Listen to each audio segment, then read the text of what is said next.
2 நாளாகமும் 33ஆம் அதிகாரம் 11ஆம் வசனத்திலிருந்து 16வது வசனம் வரைக்கும் நம்ம சேர்ந்து வாசிப்போங்க. மனாசேங்கிற எசேக்கியா ராஜாவுடைய மகன், அந்த மகனுடைய கடைசி நாட்களை குறித்து இந்த பகுதியில் நம்ம பார்க்கிறோம். அதை வைத்து நம்ம ஒரு சில காரியங்களை இன்னைக்கு காலையில் தியானிக்க போகிறோம். 2 நாளாகமும் 33ஆம் அதிகாரம் 11ஆம் வசனத்திலிருந்து 16ஆம் வசனம் வரை. ஆகையால் கர்த்தர் அசீரியா ராஜாவின் சேனாபதிகளை அவர்கள் மேல் வரப்பண்ணினார். அவர்கள் மனாசேயை முட்செடிகளில் பிடித்து 2 வெண்கல சங்கிலியால் அவனை கட்டி பாபிலோனுக்கு கொண்டு போனார்கள். இப்படி அவன் நெருக்கப்படுகையில் தன் தேவனாகிய கர்த்தரை நோக்கி கெஞ்சி தன் பிதாக்களின் தேவனுக்கு முன்பாக மிகவும் தன்னை தாழ்த்தினான். அவரை நோக்கி அவன் விண்ணப்பம் பண்ணி கொண்டிருக்கிற போது அவர் அவன் கெஞ்சுதலுக்கு இறங்கி அவன் ஜெபத்தை கேட்டு அவனை திரும்ப எருசலேமில் உள்ள தன்னுடைய ராஜ்யத்திற்கு வர பண்ணினார். கர்த்தரே தேவன் என்று அப்பொழுது மனாசே அறிந்தான். பின்பு அவன் தாவீதுடைய நகரத்தின் வெளி அலங்கத்தை கியோனுக்கு மேற்கே இருக்கிற பள்ளத்தாக்கு தொடங்கி மீன் வாசல் மட்டும் கட்டி ஓபேலை சுற்றிலும் அதை வளைத்து அதை மிகவும் உயர்த்தி யூதாவில் உள்ள அரணான பட்டணங்களிலெல்லாம் இராணுவ தலைவரை வைத்து கர்த்தருடைய ஆலயத்திலிருந்து அந்நிய தேவர்களையும் அந்த விக்கிரகத்தையும் எடுத்து போட்டு கர்த்தருடைய ஆலயம் உள்ள மலையிலும் எருசலேமிலும் தான் கட்டியிருந்த எல்லா பலிபீடங்களையும் அகற்றி பட்டணத்திற்கு புறம்பாக போடுவித்து கர்த்தருடைய பலிபீடத்தை செப்பனிட்டு அதின்மேல் சமாதான பலிகளையும் ஸ்தோத்திர பலிகளையும் செலுத்தி இஸ்ரவேலின் தேவனாகிய கர்த்தரை சேவிக்க வேண்டும் என்று யூதாவுக்கு கட்டளை இட்டான். மனாசே என்ற ஒரு ராஜாவுடைய மனந்திரும்புதலையும் அதை ஆண்டவர் அங்கீகரித்ததையும் இந்த பகுதியில் நம்ம பார்க்கிறோம். இந்த பகுதி மூலமாக 3 முக்கியமான சத்தியங்களை இன்னைக்கு காலையில் நம்ம பார்க்க போகிறோம். 3 முக்கியமான சத்தியங்கள் நம்மிடத்தில் ஆண்டவர் நாம் கற்றுக்கொள்ளணும்னு எதிர்பார்க்கிற காரியங்களை இந்த பகுதியில் பார்க்கிறோம். பாருங்க, இந்த மனாசே ராஜா நல்ல குடும்பத்தில் வளர்க்கப்பட்டவர். அவங்க அப்பா நல்ல ஒரு தேவனுடைய மனுஷன். எசேக்கியா ராஜா நல்ல தேவனுடைய மனுஷன். அந்த அப்பாவுடைய குடும்பத்தில் வந்தவர். நீங்கள் கொஞ்சம் நம்ம வாசித்து கொஞ்சம் முன்னால் நீங்கள் கவனித்து பார்ப்பீங்கன்னா அவனுடைய வாழ்க்கை அவ்வளோ கேவலமான ஒரு வாழ்க்கையாக இருந்ததை பார்க்கிறோம். அவ்வளோ மோசமான, இப்பேற்பட்ட ஒரு அப்பாவுக்கு இப்படி ஒரு மகனா என்று சொல்வது போல அவருடைய வாழ்க்கை அவ்வளோ மோசமாக இருந்ததை பார்க்கிறோம். நம்ம அதை வாசிக்கும் போதெல்லாம் புரிந்து கொள்ள முடியும். எந்த யூதாவின் ராஜாவும் அந்த அளவு மோசமான ராஜாவா இருந்ததில்லை. வேதத்தில் சொல்றாங்க, புறஜாதி ராஜாக்களை விட மோசமான ஒரு ராஜாவாய், ஒரு மோசமான ஒரு மனிதனா இந்த மனாசே ராஜா இருந்திருக்கிறான். ஒரு சில வார்த்தை கவனிப்போம் பாருங்க. 3வது வசனத்துல, 2 நாளாகமும் 33ஆம் அதிகாரம் 3ஆம் வசனத்துல, அவன் தன் தகப்பனாகி எசேக்கியா தகர்த்து போட்ட மேடைகளை திரும்பவும் கட்டி பாகால்களுக்கு பலிபீடங்களை எடுப்பித்து விக்கிரகத்தோப்புகளை உண்டாக்கி வானத்தின் சேனையெல்லாம் பணிந்து கொண்டு அவைகளை சேவித்து, எல்லா விக்கிரகங்களுக்கும், எல்லா தரப்பட்ட விக்கிரகங்களுக்கும் அவங்க பலி செலுத்துகிறத, வணங்குகிறத, கோயில் கட்டுகிற, பலிபீடங்களை கட்டுகிறத இந்த பகுதியில் பார்க்கிறோம். அடுத்தது வாசிப்போம் பாருங்க. 4ஆம் வசனமும் 5வது வசனமும், எருசலேமிலே என் நாமம் என்றென்றைக்கும் விளங்கும் என்று கர்த்தர் சொன்ன தம்முடைய ஆலயத்திலே பலிபீடங்களை கட்டி கர்த்தருடைய ஆலயத்தின் 2 பிரகாரங்களிலும் வானத்தின் சேனைகளுக்கெல்லாம் பலிபீடங்களை கட்டினான். முதல் காரியம், கர்த்தரை விட்டுட்டு விக்கிரகங்களை வணங்குகிறான், பாகால வணங்குகிறான், அஸ்தரோத்தை வணங்குகிறான், வானத்தின் சேனைகளை வணங்குகிறான், அதற்கு பலிபீடங்களை கட்டுகிறான். 1. 2வது, இந்த 2 வசனத்தில் வாசிக்கும் போது அந்த கர்த்தருடைய ஆலயத்தில் போய் அந்த விக்கிரகங்களுக்கு பலிபீடங்களை கட்டு. எவ்வளோ கேவலமா பாருங்க. வெளியே கர்த்தரை தூஷிக்கிறது மட்டுமல்ல, கர்த்தருடைய ஆலயத்திலும் அந்த விக்கிரகத்துக்கு பலிபீடங்களை கட்டுகிறான். கர்த்தருடைய ஆலயத்தில் பிரகாரங்களில் அந்த விக்கிரகத்துக்கு பலிபீடங்களை கட்டி அங்கே பலி செலுத்துகிற அளவு பார்க்கிறோம். அதோடு நிற்காம நீங்கள் அந்த 8ஆம் வசனத்தின் கடைசி பகுதி மட்டும் வாசிப்போம்னா, தேவனுடைய ஆலயத்தில் தானே அவன் தான் பண்ணுவித்த விக்கிரகமாகிய சிலையை ஸ்தாபித்தான். 3வது, அந்நிய தேவர்களுக்கு பலிபீடங்களை கட்டி பலி செலுத்துவது மட்டுமல்ல, தேவாலயத்துக்குள்ள விக்கிரகத்தை கொண்டு வந்து ஒரு விசேஷத்தை விக்கிரகத்தை அவன் கட்டி இருக்கிறான். அந்த விக்கிரகத்தை கொண்டு வந்து தேவாலயத்துக்குள்ள வச்சு ஜனங்களை அந்த விக்கிரகத்தை வணங்க வைக்கிறத பார்க்கிறோம்.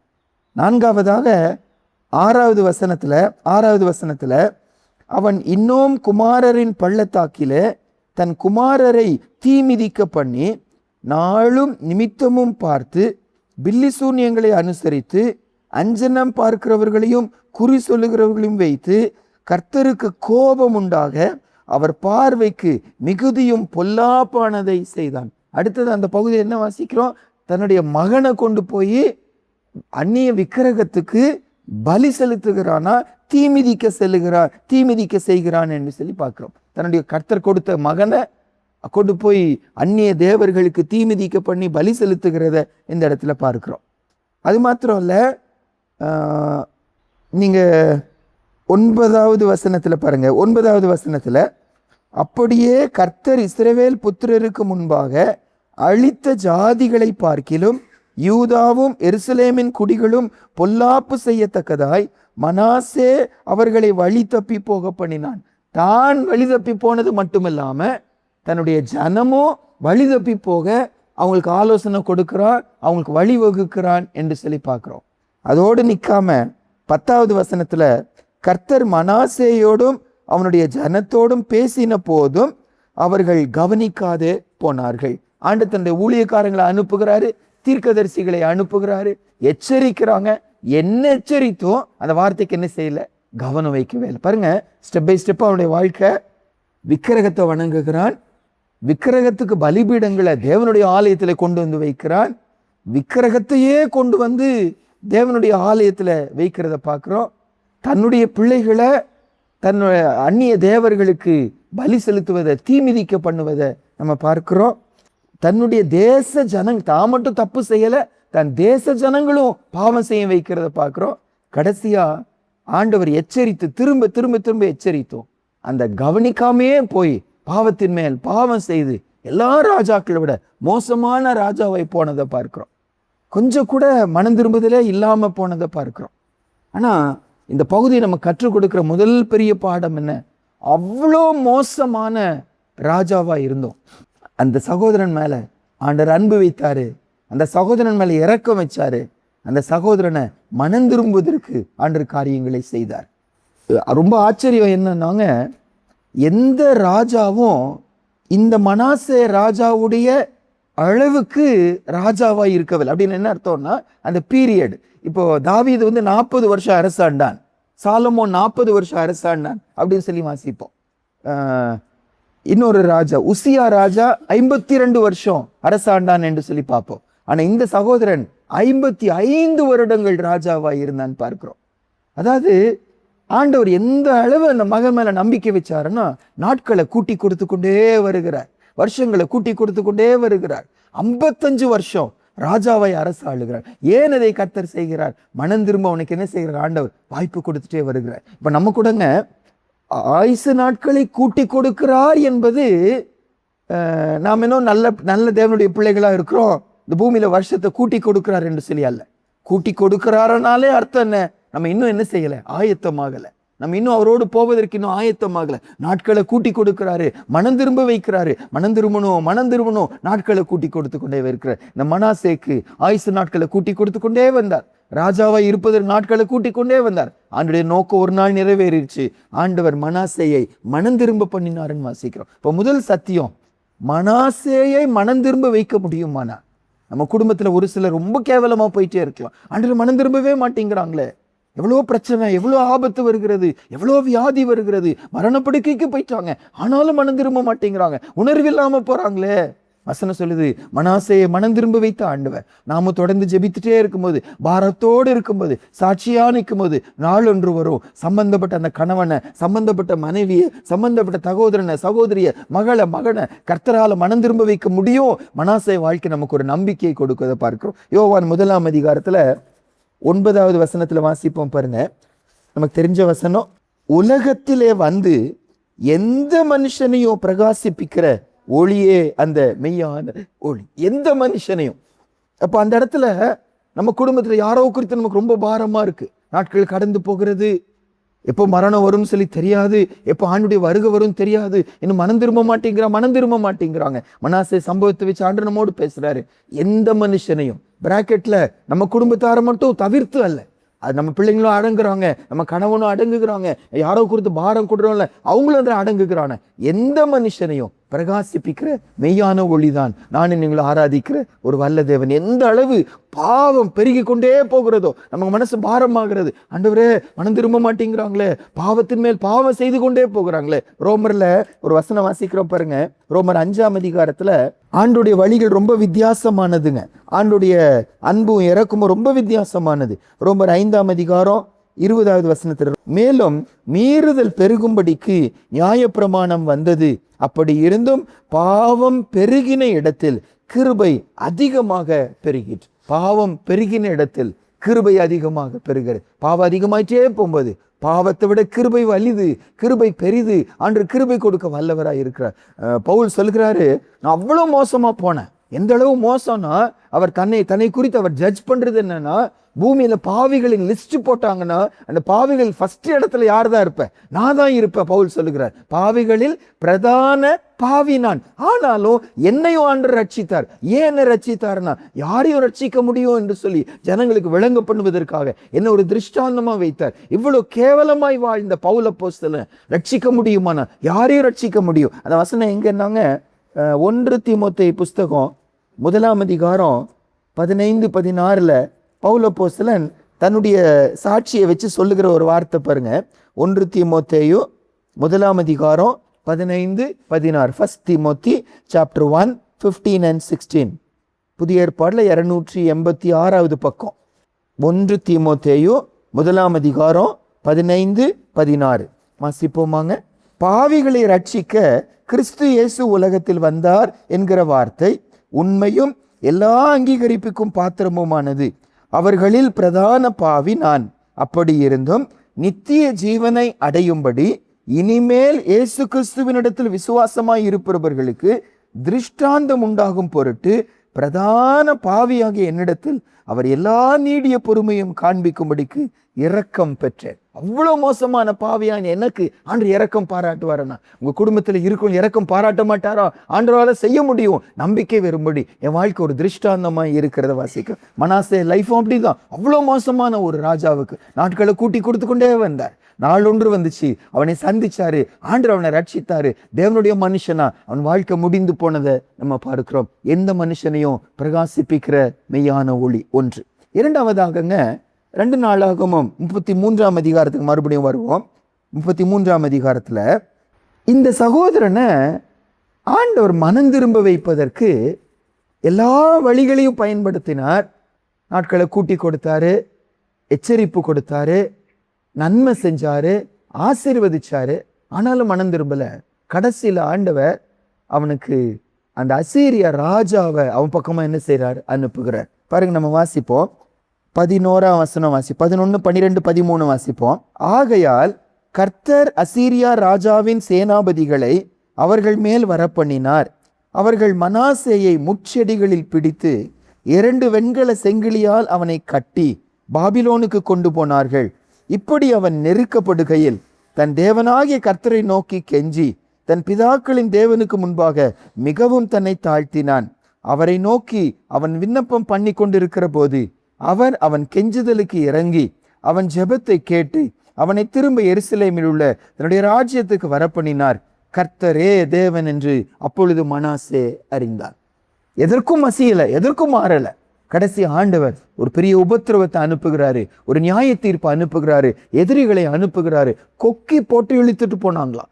எருசலேமிலிருந்து அவனை மூக்குல கொக்கி போட்டு ஒரு ஆடு மாடை இழுத்துட்டு போகுது இழுத்து போனாங்க. வெண்கல சங்கிலிகளை கட்டினாங்க, முட்செடிகளினால கட்டினாங்க, கொக்கி வச்சு இழுத்துட்டு போனாங்க. பாபிலோனுக்கு அடிமையாய் கொண்டு போனாங்க. அவ்வளோ பவர்ஃபுல்லான ஒரு ராஜா, அவ்வளோ வசதியான இருந்த ஒரு ராஜா. கர்த்தர் சந்திக்கிறாரு, கொண்டு போகிறாரு. அந்த டைம்ல அந்த சகோதரன் கர்த்தரை நோக்கி மனம் திரும்பு. வசனம் சொல்லுது, அவன் அதாவது எந்த ராஜா எந்த மனுஷனை குறித்து அந்த வார்த்தை பைபிள்ல சொல்லலங்க. எந்த போடப்பட்டிருக்குன்னா மிகவும் தன்னை தாழ்த்தினான். அந்த 12ஆம் வசனம் கடைசி பகுதியில தன் பிதாக்களின் தேவனுக்கு முன்பாக மிகவும் தன்னை தாழ்த்தினாங்க. பைபிள் அங்கங்க வாசிக்கிறோம். ஆனா இவரை குறித்து மட்டும்தான் இந்த வார்த்தை போடப்பட்டிருக்கிறது, மிகவும் தன்னை தாழ்த்தினான். அதாவது நிறைய தடவைங்க கஷ்டம் வரும்போது கர்த்தர் பக்கமா திரும்புவாங்க. அது ஆண்டவர் அவ்வளோ ஈஸியா ஏற்றுக்கொள்ளுகிறது இல்லை. இப்போ நான் ரட்சிக்கப்பட்ட நாட்கள் என்னுடைய +2 பரீட்சைக்கு கொஞ்சம் முன்னால் என்ன செஞ்சேன்னா, ஆண்டவர் கையில் என் லைஃப்பை நான் ஒப்பு கொடுத்தேன். மார்ச் மாதத்தில் ஆண்டவர் கையில் என் லைஃப்பை ஒப்பு கொடுத்தேன். அன்றைக்கி தான் அந்த ரட்சிப்பின் சந்தோஷத்தை பெற்றுக்கொண்டேன். அப்போ இந்த இந்த அனுபவத்தை இது குறித்து ஒரு நல்ல ஊழியக்காரங்களோடு சொல்லும்போது அவங்க சொன்னாங்க, உண்மையான மனம் திரும்புதலா அது, அல்லது பரீட்சை வருது, முக்கியமான பரீட்சை இல்லை, அதுக்காக பயந்து ஆண்டுட்டு ஒப்பு கொடுத்தியா, உண்மையான மனம் திரும்பினியா அப்படின்னு சொல்லி சொன்னாங்க. பாரு, இந்த இடத்துல மனாசையை பற்றி வாசிக்கும்போது வேற வழியே இல்லை. இப்போ ஒண்ணுமே முடியாத நிலைமையில கொக்கி போட்டு இழுத்துட்டு போயிருக்கிறாங்க, சங்கிலி வச்சு கட்டி இருக்கிறாங்க, முள்ள வச்சு கட்டி இருக்கிறாங்க, எதிரி ராஜ்யத்துல அடிமையா உட்கார்ந்து கொண்டு இருக்கிறான்.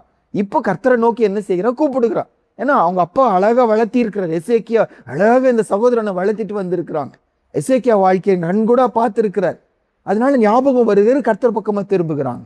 இது வெறும் கஷ்டத்துக்காக திரும்புதலா இருந்துச்சுன்னா இருதயத்தை பார்க்கிற ஆண்டவர் கண்டிப்பா என்ன செய்யும் தெரியுமே, ஆண்டவர் ஏற்றுக்கொள்ள மாட்டாரு. யோவான் சுவிசேஷத்துல வாசிக்கிறோம், நிறைய பேர் கர்த்தர் மேல விசுவாசம் வச்சாங்களா, ஆண்டவர் அவங்க உள்ளத்தில் இருக்கிறத அறிந்ததுனால அவர்களை நம்பி என்ன செய்யல, இணங்கவில்லை வசனம் சொல்லுது. அப்ப ஆண்டவர் இந்த இடத்துல மனாசையும் இருதயத்தை அறிந்தவரா இருந்ததுனால சும்மா பிரச்சனைக்காக என்ன தேடி வருகிறான் நினைச்சிருந்தாருன்னா ஆண்டவர் ஏற்றுக்கொண்டிருக்க மாட்டார். அப்ப இந்த இடத்துல உண்மையாகவே மனாசே கர்த்தர் பக்கம் என்ன செய்கிறார், மனம் திரும்புகிறார். அந்த மனம் திரும்புதலுக்கு கர்த்தர் பயன்படுத்தின ஒரு வழி என்ன, உபத்திரவத்தை குடும்பத்துல என்ன செய்தார், அனுப்பினார். இரண்டாவது சத்தியம் என்னன்னாங்க, நம்ம பிள்ளைகளுக்கு நம்ம குடும்பத்தில் யாரோ மனம் திரும்பாம இருக்கிறாங்க, நம்ம வீட்டில் யாரோ மனம் திரும்பாம இருக்கிறாங்க, ரொம்ப மனசு பாரமா இருக்கிறது. ஆண்டவர் பல வழிகளை பயன்படுத்துறார். இரக்கம் காண்பிக்கிறாரு, ஆசீர்வதிக்கிறாரு, நன்மைகளை செய்கிறாரு, நாட்களை கூட்டி கொடுக்கிறாரு, விபத்துகளிலே ஜீவனை கொடுக்கிறாரு, இவ்வளோ நல்ல செய்கிறார். ஆனா மனம் திரும்ப மாட்டேங்கிறாங்க. சடனா வேற வழியே இல்லை, ஆண்டவர் என்னத்தை அனுப்புகிறாரு, உபத்திரவத்தை அனுப்புகிறார். தப்பிக்க முடியாத ஒரு நிலைமைக்கு கொண்டு போய் சேர்த்துறாரு. இந்த டைம்ல தேவ பிள்ளைங்க நம்ம செய்ய வேண்டிய கடமை என்னன்னா, அந்த உபத்திரவத்தை மாற்றுங்க நம்ம ஜெபிப்பது அல்ல நம்முடைய கடமை. மனாசையை உபத்திரவத்தின் நடுவில் மனம் திரும்ப வைத்தீங்களே, அப்ப இதை நீங்க அனுப்பினதின் காரணம் இவர்களை மனம் திரும்ப வைப்பதற்காக. இந்த மனம் திரும்புதலை கட்டளையிட ஆண்டவரே, மனாசைக்கு நீங்க கொடுத்தீங்களே, என் மகனுக்கு செய்யுங்க, என் கணவனுக்கு செய்யுங்க, என் மனைவிக்கு செய்யுங்க, என் பெற்றோருக்கு செய்யுங்க, என் கூட பிறந்த பிள்ளைங்களுக்கு செய்யுங்க, நீங்க செய்யுங்க ஆண்டவரே. நம்ம ஜெபிக்கிறவர்களா மாறும்போது ஆண்டவர் அனுப்பிற அந்த காரணம் நிறைவேறும். இரண்டாவது சத்தியம் என்ன, உபத்திரவம் என்பது பல நேரம் மனம் திரும்புதலை எனக்குள்ளே உண்டாக்குவதற்காக தான். அதனாலதான் உபத்திரவத்தை மாற்றுங்கன்னு சொல்லி கேட்காம உபத்திரவத்தை அனுப்பின நோக்கத்தை என்ன செய்யுங்க, நீங்க செய்யுங்க. ஒரு வசனம் வாசிப்போம், 2 கொரிந்தியர் 7ஆம் அதிகாரத்துல கொரிந்து சபைக்கு அன்பாவே நடத்தி வந்த பவுல் இந்த இடத்துல கடினமா நடத்துகிறாராம். அவர்களை கடினமாய் பேசுகிறார், அவங்களுக்கு கர்த்தருடைய வார்த்தையை கடினமா அனுப்புகிறார். அதனால என்ன நடந்துச்சு, 2 கொரிந்தியர் 7ஆம் அதிகாரம் 8, 9, 10 வாசிப்போம் பாருங்க. ஆதலால் நான் நிருபத்தினாலே உங்களை துக்கப்படுத்தி இருந்தும் அந்த நிருபம் கொஞ்ச பொழுதாகிலும் உங்களை துக்கப்படுத்தினது என்று கண்டு நான் மனஸ்தாபப்பட்டிருந்தும் இப்பொழுது மனஸ்தாபப்படுகிறது இல்லை, இப்பொழுது சந்தோஷப்படுகிறேன். நீங்கள் துக்கப்பட்டதற்காக அல்ல, மனம் திரும்புகிறதற்கு ஏதுவாக துக்கப்பட்டதற்காகவே சந்தோஷப்படுகிறேன். நீங்கள் ஒன்றிலும் எங்களால் நஷ்டப்படாதபடிக்கு தேவனுக்கேற்ற துக்கம் அடைந்தீர்களே. தேவனுக்கேற்ற துக்கம் பின்பு மனஸ்தாபப்படுகிறதற்கு இடமில்லாமல் ரட்சிப்புக்கு ஏதுவான மனம் திரும்புதலை உண்டாக்குகிறது, லௌகீக துக்கமோ மரணத்தை உண்டாக்குகிறது. அடுத்த வசனத்துல அந்த துக்கம் என்னெல்லாம் மாற்றங்களை அவங்களுக்குள்ள உண்டாக்குச்சுன்னு சொல்லி சொல்லுகிறாங்க. இரண்டாவது சத்தியம் என்ன, பாடுகள், உபத்திரவங்கள், வியாதிகள், நியாய தீர்ப்புகள் ஆண்டவர் அனுப்பின முக்கியமான நோக்கம் மனம் திரும்புதலை உண்டாக்குவதற்காக. ஆவிக்குரியவர்கள் இதை புரிந்து கொண்டு அதை மாற்றுங்கன்னு ஜெபிக்காம அனுப்பின நோக்கத்தை என்ன செய்யுங்க, நீங்க நிறைவேற்றுங்க ஆண்டவரேன்னு சொல்லி ஆண்டவர்கிட்ட ஜெபிக்கிறவர்களா இருக்கிறோம். முதல் காரியம், ஆண்டவரை அதாவது ஆண்டுடைய இரக்கத்தை பெறுவதற்கு யாரும் உங்களுக்கு தகுதி இல்லைன்னு சொல்லி நம்ம சொல்ல முடியாது. எந்த மனுஷனையும் கர்த்தரால என்ன செய்ய முடியும், மனம் திரும்ப வைக்க முடியும். இவ்வளவு மோசமா இருந்தாலும் கர்த்தரால தொட முடியும் சொல்லி வாசிக்கும். இரண்டாவது, பாடுகள், உபத்திரவம். ஆண்டவர் ஒரு மனுஷனை மனம் திரும்ப வைப்பதற்காக ஆண்டவர் அனுமதி கொடுக்கிறார். இதை புரிந்து கொண்டு அதற்கேற்றபடி ஜெபிக்கிறவர்களாக. மூன்றாவதுங்க, இந்த மனாசே லைஃப்ல கற்றுக்கொள்கிற பாடம் என்ன? மனம் திரும்புகிற ஆண்டவரே, நான் இனிமேல் செய்ய மாட்டேன். வெறும் வாயளவில் அவர் செய்யலை. பைபிள் சொல்லுது, தான் என்ன சொன்னாரோ மனம் திரும்பினதை செயல்ல என்ன செய்தார் காட்டினார். அங்க எங்க வாசிப்போம்னாங்க 2 நாளாகமம் 33ஆம் அதிகாரத்துல 15-16 வாசிப்போம் பாருங்க.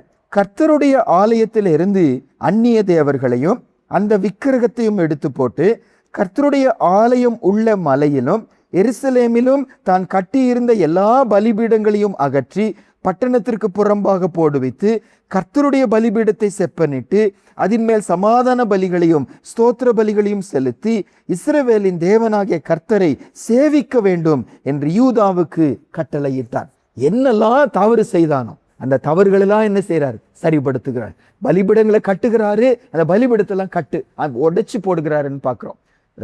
கர்த்தருடைய பலிபீடம் கண்டுக்காம வச்சிருந்தாரு, கர்த்தருடைய பலிபீடத்துல செப்பன் எடுக்கிறாருன்னு வாசிக்கும். கர்த்தருக்கு பலி செலுத்தவே இல்லை. பாகால்கள் அஸ்தரோத்துக்கு பலி செலுத்தி கொண்டது, கர்த்தருக்கு பலி செலுத்த ஆரம்பிக்கிறார். தன்னுடைய ஜனத்தை பாவத்துக்குள்ள போவதற்கு போதிச்சார். இப்ப தன்னுடைய ஜனத்தை கர்த்தர் பக்கமா மனம் திரும்புங்க, கர்த்தர் பக்கமா மனம் திரும்புங்கன்னு சொல்லி போதிச்சதை வாசிக்கிறோம்.